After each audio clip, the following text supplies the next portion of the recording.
The subject of Hijrah is one which is critically important wherever believers are facing persecution and do not have the strength and the power to be able to protect themselves. It was because in Mecca there were those people who were slaves and semi-slaves and could not be protected by the tribe because of tribal law. And they were being persecuted and being killed, that our Prophet, Allah's blessing be upon him, set the example of Hijrah. And he asked them to migrate to a Christian country, Abyssinia. And they went to Abyssinia, and Ja'far, the son of Abu Talib, radiallahu ta'ala anhuma, who was not a slave, not a semi-slave, but he probably was sent there to be a leader of their group. And the negus of Abyssinia provided them with security. Similarly, when Nabi Muhammad alayhi salatu wasalam, his uncle Abu Talib, died, and the new head of the tribe of Banu Hashim was Abu Lahab, who was his uncle, but who was very hostile to him. And the tribe would no longer give him protection, and his life was in danger. Then he and the entire community of Muslims, they made Hijrah to the city of Yathrib in the north, which is now renamed as Medina. Nabi Ibrahim alayhi salam, when he destroyed the temple, the idols in the temple, and they built a fire for him and they threw him in the fire. But Allah saved him. He could not continue to live amongst them. And then he made Hijrah with his nephew Lut alayhi salam to a land which Allah has blessed for all of mankind, the Holy Land. So we see the example of Hijrah. If you are also living in a place where your fate is being threatened, that security, not your physical security, but the security of your fate and that of your family and your children, then as well Hijrah becomes incumbent. And modern Western civilization is not only a godless civilization, it is not only a decadent civilization, but it is a civilization with magnificent powers of deception. Oh yes, unsurpassed powers of deception.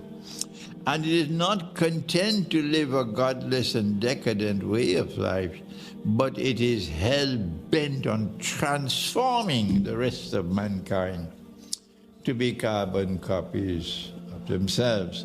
So if you are living in the West, you are Moroccan, but you left Morocco because of the British pound, and you went to live in Britain. Or you left Morocco because of the euro, and you went to live in France and in Belgium. You're going to lose your children. You're going to lose your grandchildren. When they come back to visit Morocco, they say, I can't live here. I can't live here. I want to go back home, because France is heaven and Morocco is hell. This is the transformation that takes place. When nuclear war takes place, you can close your eyes and expect that electricity supply and therefore supply of energy would be disrupted.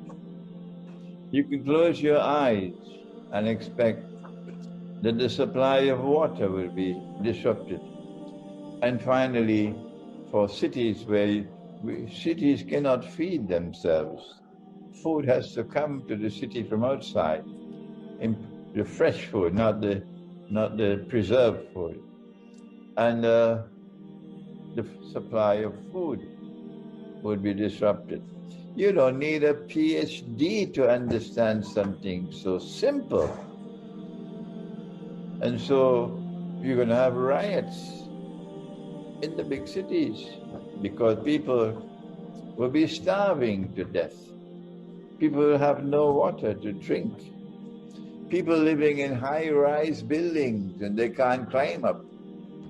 People who are imprisoned with toilets in their houses and have no way for disposal of human waste. And they don't know how to live with the smell. Yes. So if they choose, because they are more learned than the Messenger of Allah, and they want to continue to live in the cities of the modern age, then leave them where they are. So the manner in which you prepare for nuclear war is, first of all, to withdraw from the cities, at least have a backup residence, a place you can go to in the remote countryside with its own independent supply of water. I went to Skardu and then I drove out into Shigar.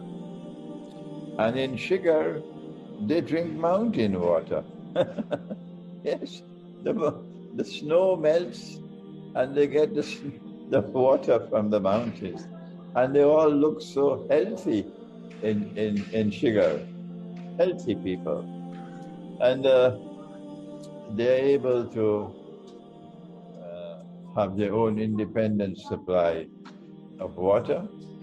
And the electricity comes and goes, the internet comes and goes. It's such a nice place to live when you're so remote. And they're able to survive without electricity.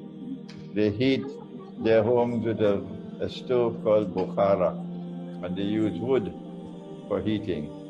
And so if you move out of the cities and you seek refuge in the remote countryside, mountainsides where 5G and 6G can't reach you, mountainsides and places where rain falls, and you take some sheep and goats, you will have food, you will have milk, you'll have meat, you'll have water.